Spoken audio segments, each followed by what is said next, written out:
अस्सलाम वालेकुम। तमाम तारीफ़ें रब्बे ज़ुल जलाल के लिए और लाखों दरूद हज़ूर ख़ातमुन नबिय्यीन अलैहिस्सलाम के लिए। आप देख रहे हैं यूट्यूब चैनल हक टाइम, मैं हूँ काशिफ़ रज़ा। नाज़रीन, उम्मीद करते हैं आपका ये वीकेंड अच्छा गुजरा होगा, लेकिन इस वीकेंड पर सबसे ज़्यादा जिस चीज़ पर बात हुई वो थी 27वीं आइनी तरमीम। लेकिन 27वीं आइनी तरमीम को लेकर तमाम हलकों में जो है वो बहस जारी है, बहस व मुबाहिसा चल रहा है और ये बात हो रही है कि आया ये 27वीं आइनी तरमीम है या फिर पाकिस्तान के आइन की तदफीन है। अपोजिशन जो है वो सरापा एहतजाज है और कल रात गए उन्होंने एक ट्रेंड चलाया अपोजिशन की जानिब से, जिसमें यह था कि इस आइनी तरमीम को मैं नहीं मानता। मुख्तलिफ वीडियोस सोशल मीडिया पर वायरल की गई और 27वीं आइनी तरमीम के हवाले से अभी जो ख़बरें हम तक पहुँची वो ये है कि पाकिस्तान पीपल्स पार्टी और नून लीग के दरमियान मुत्तफ़िक़ा जो है वो ये इत्तफ़ाक़ हो चुका है कि इस आइनी तरमीम को अब सेनेट से भी मंजूर कर लिया जाएगा। जो भी उनके दरमियान डेडलॉक बरकरार था वो ख़त्म कर दिया गया है। और इसके अलावा मरियम नवाज़ के हवाले से भी ख़बर शामिल करेंगे। वो इन दिनों अमेरिका में मौजूद हैं और क्यों हैं ये ख़बरें तो फ़ाइनल सामने नहीं आई, लेकिन ज़राए के मुताबिक ये बताया जा रहा है कि शायद वो किसी बीमारी में मुब्तला हैं या फिर किसी तरह का कोई जहनी दबाव है या क्या चीज़ें हैं वो भी हम आपके सामने रखेंगे। लेकिन आपको बताते चले कि ये ख़बर ज़राए से हम तक पहुँची है। कन्फर्म अब तक इस हवाले से कोई चीज़ नहीं बताई गई और उनके इस दौरे को खुफिया रखा गया है। और इसके अलावा तहरीक लब्बैक पाकिस्तान के हवाले से भी कुछ बात करेंगे। अल्लामा खादिम हुसैन रिज़वी रहमतुल्लाह तआला अलैह का उर्स जूजू करीब आ रहा है, तो एक ही तशवीश तहरीक लब्बैक पाकिस्तान के हलकों में या खादिम हुसैन रिज़वी अलैहि रहमत के चाहने वालों में पाई जा रही है कि वो उनका उर्स जो है क्या वो उनकी मुकर्रर करदा जो तारीख़ है उसमें होगा या नहीं होगा, मज़ार शरीफ को खोला जाएगा नहीं खोला जाएगा। इस हाल से एक ख़बर सामने आई वो हम आपके सामने रखेंगे। दूसरी जानिब सुहेल आफरीदी साहब पर भी एक FIR जो है लॉन्च की गई इस वीकेंड पर, उस पर भी नज़र डालेंगे। इमरान रियाज़ और शाहिद आफरीदी के दरमियान भी कुछ चीज़ें चल रही है, उस पर भी बात करेंगे। लेकिन सबसे पहले नाज़रीन बात कर लेते हैं हम तहरीक लब्बैक पाकिस्तान के हवाले से। अल्लामा खादिम हुसैन रिज़वी रहमतुल्लाह तआला अलैह का उर्स जो है वो मेरे ख़्याल से अगले वीक जो है वो आ रहा है और उस हवाले से ख़बर हम तक ये पहुँची कि वो अपनी मुकर्रर करदा तारीख़ पर ही होगा। अहले सुन्नत के एक बड़े मुफ्ती की जानिब से ये बात की गई है, गो कि नाम अब तक सामने नहीं आया, लेकिन इससे पहले भी हमने सुना उनकी वकला टीम की जानिब से ये कहा गया कि हमने दरख्वास्त दायर कर दी है, इस हफ़्ते हेयरिंग होनी है। लेट्स सी कि अदालत की जानिब से जाए मस्जिद रहमतुल्लाह आलमीन खुलवाने के हवाले से क्या पैगाम वहाँ से आता है, क्या नोटिस जारी करती है गवर्नमेंट को या नहीं करते।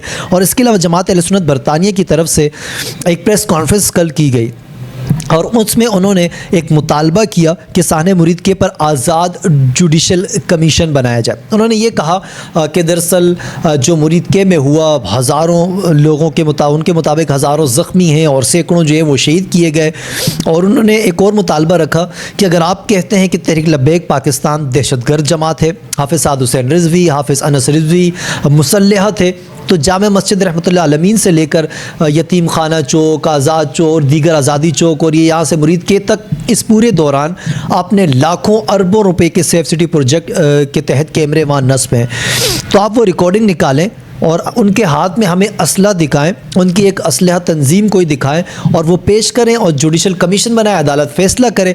और अगर तहरीक लब्बैक पाकिस्तान पर यह साबित होता है कि वो दहशतगर्द जमात है तो हम अगली प्रेस कॉन्फ्रेंस करके उनसे लाताल्लुकी करेंगे और उन पर शदीद तनकीद भी करेंगे। और अब मैंने अपने पिछले व्लॉग में भी नाज़रीन ये कहा था कि गवर्नमेंट को अब चाहिए, पंजाब गवर्नमेंट को, अगर पंजाब गवर्नमेंट नहीं करती तो देखें कम से कम वफाक को चाहिए कि एक तनाज़ा बन रहा है तो वो आए इस मामले में और जुडिशल कमीशन एक बनाया जाए जो इस साने मुरीद के और तहरीक लब्बैक पाकिस्तान की जो भी सियासत है उस पर एक आज़ाद तहकीकात की जाए, ताकि जिन हलकों में शकूक व शुबहात पाए जा रहे हैं और फिर वीडियोज़ एक करके सामने आ रही हैं, जिसमें कुछ वीडियोस में हमने आपको बताया कि ये भी महसूस हो रहा था कि ट्रक में लाशें लेके जाए जा रही हैं वहाँ से मुरीद के से। तो ये चीज़ें फ़ाइनल अब कम से कम होनी चाहिए। इतना लंबा अरसा जो है गुज़र चुका है और ये साने अगर कहीं और हुआ होता तो शायद पाकिस्तान के मुसलमान जो है ना इस वक्त उन्होंने आसमान सर पे उठाया होता। खैर नाज़रीन, अब बात कर लेते कुछ मरियम नवाज़ साहिबा के हवाले से। वज़ीर आला पंजाब मरियम नवाज़ मुल्की सियासत में शदीद हलचल के दौरान न्यूयॉर्क पहुँच गई हैं और वज़ीर आला पंजाब मरियम नवाज़ पाकिस्तान में 27वीं आइनी तरमीम के मुजव्वज़ा मामले पर मुल्की सतह पर जारी शदीद सियासी हलचल के दरमियान इस वक्त न्यूयॉर्क में मौजूद हैं। वो जुम्मे की शाम को अमरीका पहुँची थी और मुतवक्का तौर पर इतवार को किसी दूसरे अमरीकी रियासत का सफ़र उन्होंने किया। सफारती और सरकारी हलकों के मुताबिक इस दौरे का मकसद खुफिया रखा गया, ताहम न्यूयॉर्क में पाकिस्तान मुस्लिम लीग नून के ज़राए के मुताबिक वो तिबी वजूहात को खारिज इम्कान करार नहीं दे रहे, यानी कि शायद ये समझा जा रहा है कि वो किसी तिबी वजूहात के बिना पर इस वक्त अमेरिका में मौजूद है। लेकिन दौरे का वक्त जो है वो खासा अहम समझा जा रहा है। वफाकी काबीना ने अभी तरमीम के मुसवदा मंजूर किया है और इसी दौरान मरीम नवाज़ का यहाँ ना होना भी तशवीशनाक जो सूरत हाल पैदा कर रहा है। तो लेट्स सी आने वाले दिनों में जब वो यहाँ वापस आती हैं तो शायद इस हवाले से कुछ चीज़ें सामने आएंगी। नाज़रीन, अब बात करते हैं मुहाजिर कौमी मूवमेंट पाकिस्तान के चेयरमैन आफाक अहमद साहब के हवाले से। उनकी कल मुलाकात हुई जंपर एसोसिएशन के 2 मुख्तलिफ वफूद की, जो उनसे उनकी रिहाइशगाह पर उन्होंने मुलाकात की और आफाक अहमद का कहना था कि मुहाजिर और पख्तून मुल्क की सलामती के लिए अहम किरदार अदा कर सकते हैं। मुहाजिर कौमी मूवमेंट के चेयरमैन आफाक अहमद से इंसाफ ट्रक जंपर एसोसिएशन और all truck jumper owner association के मुश्तरका वफ़द ने हाजी यूसुफ और आगा मियाँ जान की क़यादत में मुलाकात की। आफाक अहमद की रिहाइशगाह पर यह मुलाकात हुई और आफाक अहमद का ये कहना था कि इंसानी जानों का जो नुकसान होता है इस हादसात में, उसमें दिली दुख होता है। उन्होंने कहा कि कोई इंसान जानबूझकर चिमटी भी नहीं मारता, इंसान कैसे मार सकता है। वफ़द ने कहा कि हादसात की वजह कहीं कवायद और ज़वाबित पर अमल ना करना, यह ड्राइवर की गफलत भी ज़रूर हो सकती है, लेकिन हादसात की बड़ी वजह सड़कों का तबाह होना और सड़कों के दोनों अतराफ आधे से ज़्यादा हिस्से पर इंतज़ामिया की सरपरस्ती में ठेलों और पथारों का कब्ज़ा होना है। आफाक अहमद ने वफ़द को यकीन दिलाया कि वह पख्तूनों को भाई समझते हैं। डंपर या हेवी ट्रैफिक के साथ उनके किसी किस्म का कोई तनाज़ा नहीं है, सिवाय इसके कि इस तरह के हादसात से बचा जा सके और लाहेअमल बनाया जा सके। तो नाज़रीन, मुलाकात बहुत ही खुशाइंद है और मेरे ख़्याल से पाकिस्तान हो या फिर कराची, स्पेशली कराची, इस तरह की चीज़ों का मुतहम्मल नहीं हो सकता कि यहाँ पर एक बार फिर लसानी फसादात को जन्म दिया जाए या फिर हवा दी जाए। तो ये बहुत ही खुशाइंद थी। कल जब हमारी नज़र से ये ख़बर गुज़री तो हमें भी बहुत खुशी हुई। हम चाहते हैं कि यहाँ पर जितनी कौमियतें रहती हैं वो तमाम मिलजुल कर रहें और अगर कहीं कोई क्योंकि ये देखें, अगर इस तरह के कराची बहुत बड़ा शहर है और इस तरह की चीज़ें, इस तरह के मामलात सामने आते रहेंगे, लेकिन एक टेबल पर बैठकर बातचीत करना, तहफ़्फ़ुज़ात को दूर करना, ये सबसे अहम है। और आने वाले दिनों में हम चाहते हैं कि ये मुलाकातें जारी रहें ताकि कहीं कोई इख्तिलाफ़ात हो या इस तरह की चीज़ें किसी जानिब से पैदा की जा रही हों कि पख्तून और मुहाजिर आमने सामने आकर खड़े हो जाते हैं, तो ये इन मुलाकातों की वजह से इस तरह के तहफ़्फ़ुज़ात ख़त्म होते हैं और फिर कराची का माहौल वो खुशाइंद रहता है। नाज़रीन, अब कुछ ख़बर वज़ीर आला खैबर पख्तूनख्वा की शाबिर करते हैं, फिर आते हैं 27वीं आईनी तरमीम के हवाले से। वज़ीर आला पर गुज़िश्ता दिनों उन्होंने जो एक बयान दिया था उस पर उन पर जो है वो पीका एक्ट के तहत मुकदमा दर्ज कर लिया गया है। सुहेल आफरीदी के ख़िलाफ़ पीका एक्ट का मुकदमा national cyber crime investigation agency Islamabad ने सरकार की मुद्दत में दर्ज किया। मुकदमे के मतन में लिखा गया कि सुहेल आफरीदी ने मसाजिद में कुत्ते बांधने का मुतनाज़ा बयान दिया।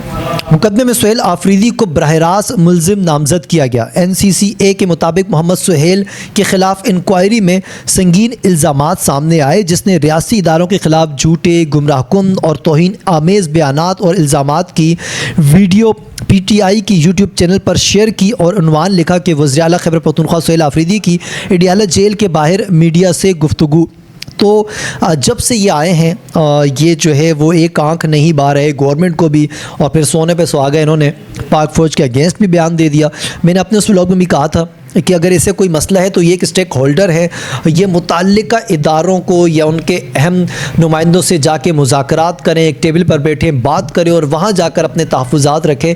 इस तरह मीडिया पर आकर इन चीज़ों से एक तो मुल्क की बदनामी अलग होती है, फिर जो हमारे दुश्मन हैं उनके हाथ ये चीज़ें लग जाती हैं, वो फिर जैसे इंडिया ने डंडोरा पीटना शुरू किया, ये चीज़ें होती हैं। नाज़रीन, नजम सिटी का एक पैगाम आया, वो हम आपके सामने रखते हैं कि कल को अगर इमरान खान के साथ कोई डील होती है तो फ़िक्र की बात नहीं, इमरान खान न फील्ड मार्शल को हाथ लगा सकेंगे, न वज़ीर आज़म और न सदर के ख़िलाफ़ कोई कार्रवाई कर सकेगा। पहले तो ये डर था कि खान निकल कर इनको भी नहीं छोड़ेगा और उसको भी नहीं छोड़ेगा। अब अगर ये सारी चीज़ें हो जाती हैं तो फील्ड मार्शल तो क्या वो किसी को भी हाथ नहीं लगा सकेगा। देखिए, सबसे अहम चीज़ जो ये 27वीं आईनी तरमीम है, इस हवाले से कुछ हलकों में ये बात बहुत ज़्यादा चल रही है कि अगर आने वाले वक्तों में इमरान खान साहब बाहर आते हैं, उनसे डील होती है या वो फिर गवर्नमेंट का हिस्सा बनते हैं, वज़ीर आज़म बनते हैं, तो कुछ लोगों को ये डर था कि शायद वो नून लीग को ना बख्शें, PP को ना बख्शें, लेकिन अब शायद नजम सिटी के मुताबिक ये चीज़ें ख़त्म हो गई हैं। और इसके अलावा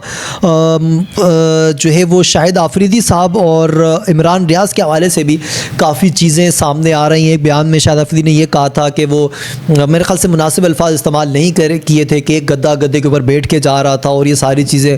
देखिए, शाहिद आफरीदी साहब कौम के हीरो हैं, इसमें कोई शक नहीं है, कोई दो राय नहीं है। लेकिन अगर वो सियासी चीज़ों पर बात करेंगे, सियासी बहस में पड़ेंगे, तो उनका अपना जो एक करैक्टर है वो मुतनाज़ा बन जाएगा।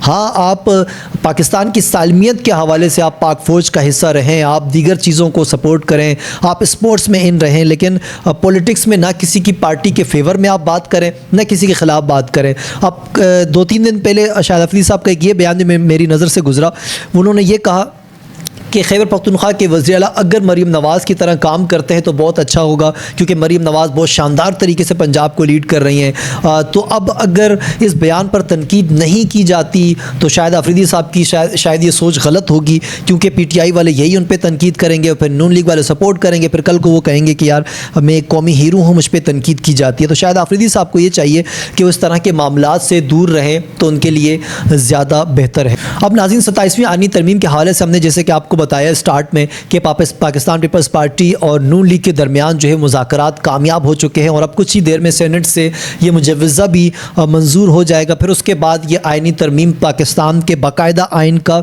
हिस्सा बन जाएगा। इसके वजह से कुछ चीज़ें ये भी थी, शायद सेनेट से नंबर पूरे नहीं होते, लेकिन ख्वाजा आसिफ ने यह कहा था कि 27वीं आइनी तरमीम के लिए हमारे पास वोट पूरे हैं, आज सेनेट से ये आइनी तरमीम मंजूर हो जाएगी। और इस वक्त इजलास भी सेनेट में जारी है 27वीं आइनी तरमीम के हवाले से। तो लेट्स सी कि ये आइनी तरमीम जब यहाँ से फ़ाइनल होती है और दूसरी जाने अपोजिशन जो है वो सरापा एहतिजाज, लेकिन मेरे ख्याल से अब एहतिजाज का कोई ऐसा ख़ास फ़ायदा नहीं है सिवाय इसके कि आप आवाम में शऊर पैदा कर सकें। नाज़रीन, ये थी हमारी आज की वीडियो। अगर आपको वीडियो पसंद आए तो उसे लाइक और शेयर और हमारे चैनल को सब्सक्राइब कीजिए। मुझे इजाज़त दीजिए, अपना बहुत ख्याल रखिएगा। अल्लाह हाफिज़ एंड पाकिस्तान जिंदाबाद।